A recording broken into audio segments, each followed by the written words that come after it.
Si on vous donnait un paquet d'uranium et qu'on vous demandait de faire de l'énergie avec cela, vous seriez peut-être assez embêté.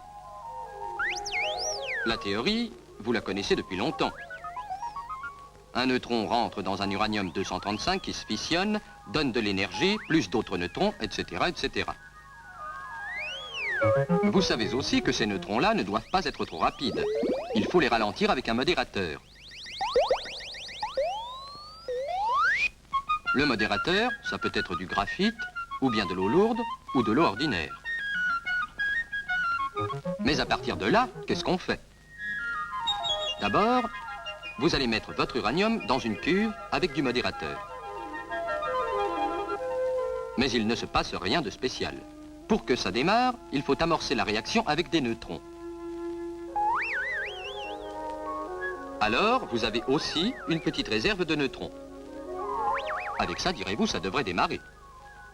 Vous appuyez sur les démarreurs, ça injecte des neutrons dans l'uranium, les réactions en chaîne s'entretiennent, on peut lâcher le démarreur et ça marche.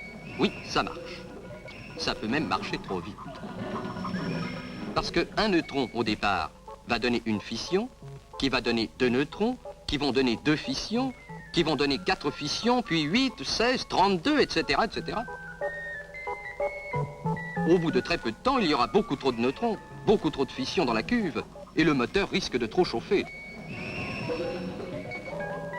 Pour bien faire, il faut qu'un neutron donne une fission, qui donne un neutron, une fission, etc., etc.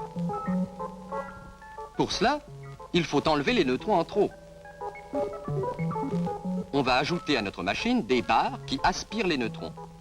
Ça servira de frein. On va mettre aussi un compteur de neutrons sur le tableau de bord. On recommence. Démarrage.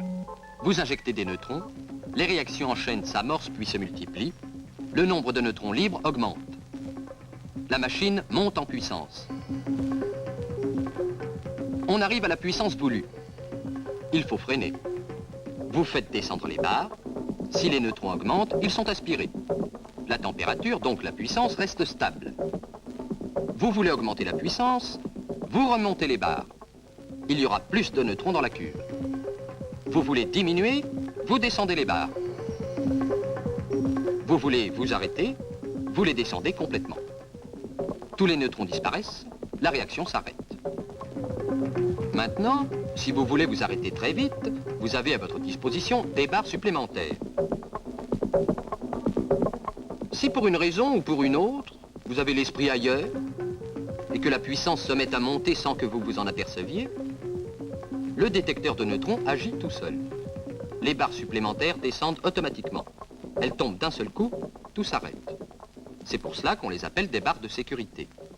Uranium, modérateur, démarreur, détecteur de neutrons, barre de contrôle, barre de sécurité, ce sont les éléments de base de la machine. Mais vous devez bien vous douter que dans la réalité, c'est légèrement plus compliqué. Vous pourriez vous demander, par exemple, comment on fait avec cette machine-là pour faire de la vapeur, faire tourner une turbine, un alternateur, et sortir de l'électricité. Mais on n'aurait pas le temps de voir ça aujourd'hui.